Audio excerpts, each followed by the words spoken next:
Penulis cerita, Sultan Diko, karena dikhianati, kubur istri hidup-hidup.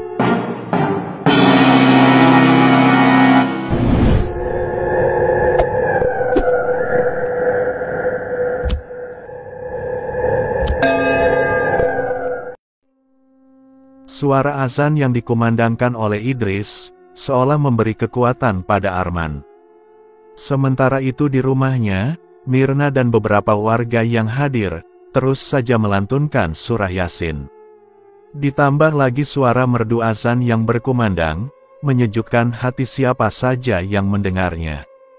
Idris masih berdiri menjadi muazin.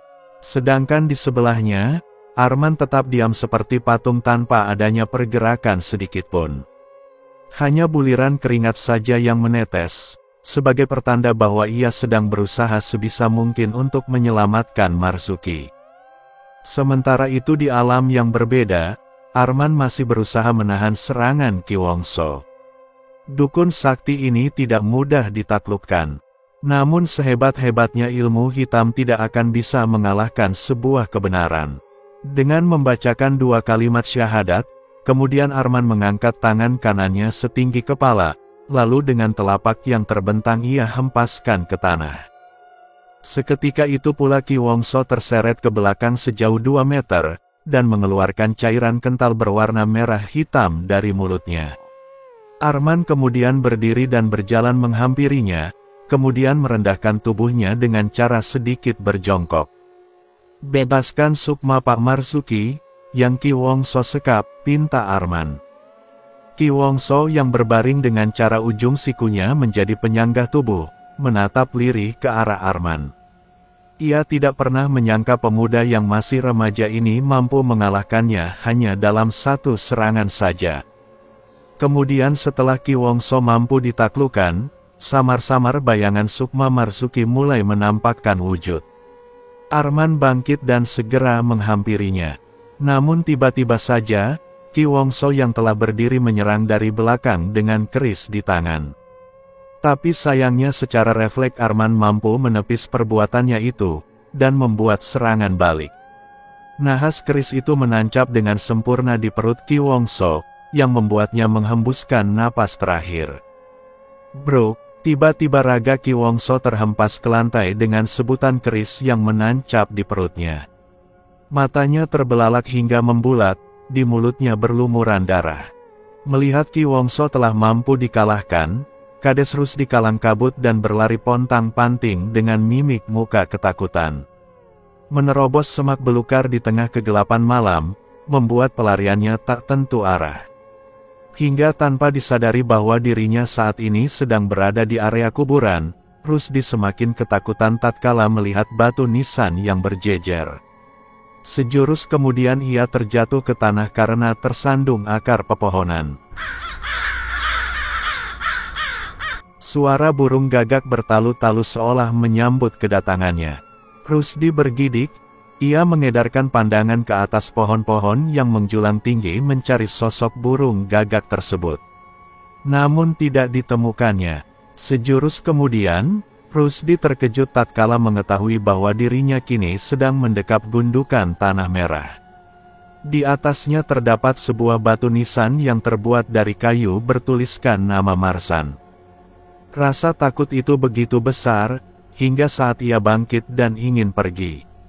Betapa terkejutnya Rusdi, tatkala mengetahui bahwa sesuatu yang membuatnya tersandung itu, bukanlah akar dari pepohonan, melainkan adalah sebuah rantai sepeda melilit di kaki, dengan ujung yang tersangkut sempurna di batu nisan yang bertuliskan nama Marsan itu. Rusdi berteriak minta tolong tatkala melihat kuburan Marsan terbelah menjadi 2, tapi sayang tiba-tiba saja mulut seolah terkunci, lidahnya keluh tak mampu berucap kata, walau telah berusaha berteriak sekencang-kencangnya. Sejurus kemudian, betapa terkejutnya Rusdi tatkala melihat sebuah tangan yang dipenuhi oleh ulat belatung keluar perlahan dari dalam kuburan Marsan. Bersamaan dengan itu semilir angin yang berhembus, membuat indera penciumannya seolah mengendus bau yang sangat busuk, seperti bau bangkai. Bau ini sangat menyengat, sehingga membuat Rusdi kesulitan dalam bernapas. Pak Kades yang sudah disergap oleh rasa takut, seolah hendak pingsan saat menoleh ke arah kakinya terdapat sesosok pocong keluar separuh badan di antara belahan tanah kuburan. Bentuk wujudnya memiliki wajah yang hancur, dengan bola mata yang hampir terlepas dari tempatnya. Seluruh bagian muka dipenuhi ulat belatung yang meliuk-liuk, diiringi cairan seperti lendir, bertekstur lengket dan bau. Semua isi perut yang belum sempat dicerna oleh organ dalam tubuh, muncrat keluar dari mulut Kades Rusdi. Rasa takut bercampur jijik membaur menjadi satu, membuatnya muntah. Rusdi memberikan perlawanan. Ia meronta-ronta ingin menyelamatkan diri dengan cara menerjang-nerjang kaki yang dicekal oleh sosok pocong berwajah mengerikan itu.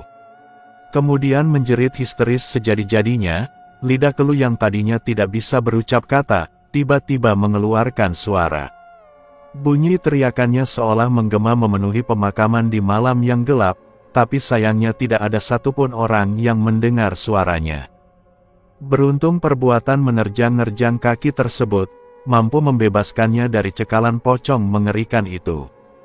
Tanpa menunda-nunda waktu lagi, Rusdi segera berlari sekencang-kencangnya untuk menyelamatkan diri. Sementara itu sosok pocong yang tadi hanya menyembul separuh badan, kini telah keluar seutuhnya dari dalam kubur. Rusdi menambah kecepatan, dan berlari pontang-panting tak tentu arah. Makhluk mengerikan itu tidak tinggal diam, ia mengejar seperti terbang dengan kaki yang tak menyentuh tanah. Mengetahui itu semua membuat Rusdi semakin ketakutan, ia berlari tunggang langgang tak tentu arah. Sejurus kemudian karena rasa takut yang teramat sangat, membuat dirinya menabrak pagar pembatas area pemakaman. Bro, asteris. Sementara itu di kediaman Marzuki, warga yang tengah mengucap syukur penuh hikmah, atas kesembuhan sang mandor dari pasca serangan santet, yang hampir saja membuatnya dikubur hidup-hidup, karena diyakini telah meninggal. Beruntung sosok Arman yang memiliki sedikit pengetahuan tentang ilmu gaib, mampu menyelamatkan Marzuki dari kejadian tragis itu. Mengingat jarum jam telah menunjuk ke angka 4, yang berarti tidak lama lagi memasuki waktu fajar. Arman, Idris, Darwin dan Tono juga Marzuki, kemudian secara bersamaan menuju ke masjid untuk melakukan salat subuh berjamaah. Namun ketika mereka melewati area pemakaman, betapa terkejutnya tatkala melihat Kades Rusdi, yang tersungkur di pagar pembatas antara pemakaman dan jalan. Seluruh tubuhnya berlumuran darah akibat menabrak pagar kawat berduri, yang terbentang mengelilingi lokasi kuburan. Astagfirullah, Arman segera bergegas menghampirinya, kemudian melepaskan satu persatu kawat berduri yang hampir melilit semua bagian tubuh Pak Kades itu. Innalillahi wa inna ilaihi rojiun, ucap Arman tatkala mengetahui bahwa Kades Rusdi telah wafat. Apa yang terjadi padanya? Tutur Idris keheranan. Bagaimana mungkin ia tidak melihat bahwa pagar pembatas kuburan ini terbuat dari kawat berduri, sambungnya lagi. Sebaiknya kita segera membawa jasad Pak Rusdi ke rumahnya, ujar Marzuki memberi saran. Namun saat hendak membawa jasad Kades Rusdi, tiba-tiba Arman seolah merasakan ada sosok tak kasat mata yang sedang mengawasi. Sejurus kemudian, aura mistis terasa sangat pekat. Astagfirullah, Arman membatin. Sampai di sini, tidak lama mereka tiba di kediaman Kades Rusdi.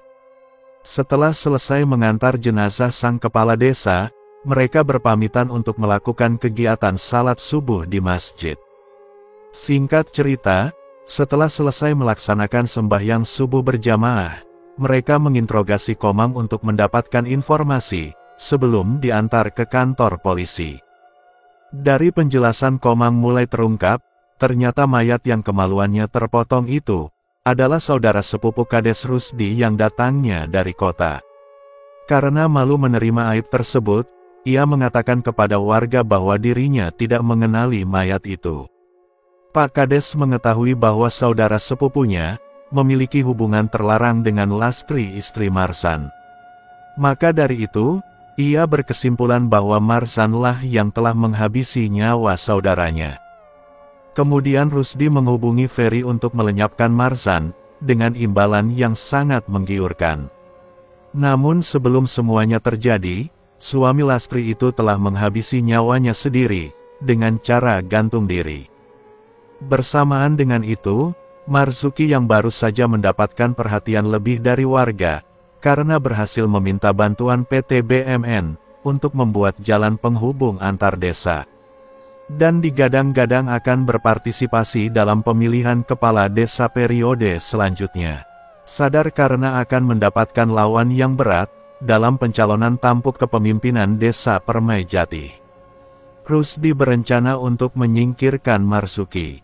Dari penjelasan Komang pula, terungkap bahwa kematian Dewa, putra semata wayang Marzuki, adalah ulahnya. Untuk menghapus jejak, mereka merekayasa kematiannya seolah-olah dilakukan oleh arwah Marzan yang penasaran. Plak, sebuah tamparan keras mendarat dengan sempurna di wajah Komang. Marzuki yang telah terbakar emosi mendaratkan pukulan demi pukulan dengan brutal, yang mengakibatkan beberapa bagian muka Komang lebam biru kebiruan. Dengan sigap Idris segera menenangkan sang mandor, agar tidak terjadi sesuatu yang fatal. Keesokan harinya, Marzuki sebagai pelapor bersama Alex, Tono dan Darwin membawa Komang ke kantor Kapolsek. Sementara itu, Idris dan Arman menghadiri acara pemakaman Kades Rusdi. Lagi-lagi saat berada di area kuburan, Arman merasakan ada keganjilan yang harus segera dipecahkan. Pemakaman Kades Rusdi setelah selesai dilaksanakan, keduanya pulang bersamaan. Di dalam perjalanan, Arman menceritakan tentang apa yang dirasakannya saat berada di area kuburan pada Idris. Sebenarnya sebelum kedatangan De Arman ke desa ini, pernah terjadi kejadian yang terbilang sadis, dan sampai saat ini semuanya masih menjadi misteri. Idris menceritakan tentang kematian seorang laki-laki tanpa sehelai benang dengan kemaluannya terpotong, yang menurut pengakuan Komang adalah adik sepupu Kades Rusdi. Lalu ia juga menceritakan penemuan seorang mayat perempuan yang sudah tidak bisa lagi dikenali, karena tubuh yang telah membusuk. Apakah tidak ada warga kampung ini, atau penduduk desa tetangga yang melapor kehilangan anggota keluarganya? Tanya Arman. Sejurus kemudian, setelah mendengar pertanyaan dari Arman, Idris baru menyadari, bahwasanya Lastri yang menurut pengakuan Marzan sedang pulang kampung, sampai saat ini belum juga pulang. Bahkan saat kematian suaminya pun, ia tidak juga kembali ke desa. Hal itu diceritakannya pada Arman. Apakah Kang Idris sudah mencari tahu, kenapa Lastri belum pulang? Setidaknya menghubungi saudaranya, ujar Arman. Marzan dibesarkan oleh neneknya. Saat memasuki usia remaja, neneknya wafat. Ia hidup sebatang kara, hanya sayalah tempatnya berkeluh kesah dan sudah saya anggap sebagai keluarga. Mata Idris nampak berkaca-kaca saat menceritakan tentang Marzan pada Arman. Sedangkan Lastri berasal dari desa Jaya Makmur, butuh waktu 1 jam perjalanan sepeda untuk sampai di desa itu, sambungnya lagi. Setelah mendengar semua penjelasan dari Idris, keduanya sepakat, hari itu juga Arman mengajak Idris pergi ke desa Jaya Makmur dengan mengendarai motor miliknya. Betapa terkejutnya tatkala mendengar pengakuan keluarga Lastri, bahwa dalam 2 tahun terakhir ia tidak pernah berkunjung ke rumah orang tuanya. Arman semakin yakin dengan apa yang berada di dalam pikirannya, kemudian ia mengajak Idris untuk segera pulang ke desa Permai Jati. Idris sebenarnya masih bingung, untuk apa Arman mencari tahu tentang Marzan dan keluarga istrinya. Saya sangat yakin, bahwa mayat perempuan yang tidak dikenali itu adalah Lastri istri Marzan. Arwahnya tidak tenang di alam sana, karena dikebumikan secara terpisah, ujar Arman pada Idris. Setelah bermusyawarah dengan warga dan para sesepuh, akhirnya mayat yang diduga adalah Lastri dibongkar kembali. Kemudian dikebumikan bersebelahan dengan kuburan Marzan. Semenjak itu pula, tidak ada lagi gangguan apapun. Desa Permai Jati kembali aman, bahkan saat malam hari melintas di area pemakaman tidak ada lagi penampakan apapun. 1 tahun kemudian, selamat Pak Marzuki, Bapak telah terpilih menjadi Kepala Desa Permai Jati. Semoga amanah dan bisa membuat desa yang kita cintai ini menjadi lebih baik, ujar Arman memberikan selamat pada Marzuki. Sekitar 1 dari pemilihan kepala desa, Marzuki mendapatkan informasi dari pihak kepolisian, bahwa Ferry beserta anak buahnya berhasil ditangkap dan menjalani hukuman selama 15 tahun. Sementara itu, Idris tengah berdiri di atas jalan dengan senyuman sumringah. Beberapa pekerja sedang sibuk mengecor jalan dengan beton. Tiang-tiang listrik yang berjejer sepanjang jalan berbaris lurus dengan rapi. Semenjak Marzuki menjadi kades, Desa Permai Jati mengalami kemajuan yang signifikan, jalan penghubung sudah dibeton. Pada malam hari, tidak lagi didapati lampu petromax atau semprong. Namun semuanya telah menggunakan listrik. Warga mulai tahu tentang televisi, beberapa di antaranya sudah menggunakan ponsel genggam. Bukan hanya itu saja, masyarakat Desa Permai Jati terkenal sangat religius. Kebahagiaan itu bertambah lengkap saat istri Marzuki melahirkan seorang anak, berjenis kelamin laki-laki. Pasca terpilihnya Marzuki menjadi kepala desa, sedikit demi sedikit kehidupan Idris mulai baik.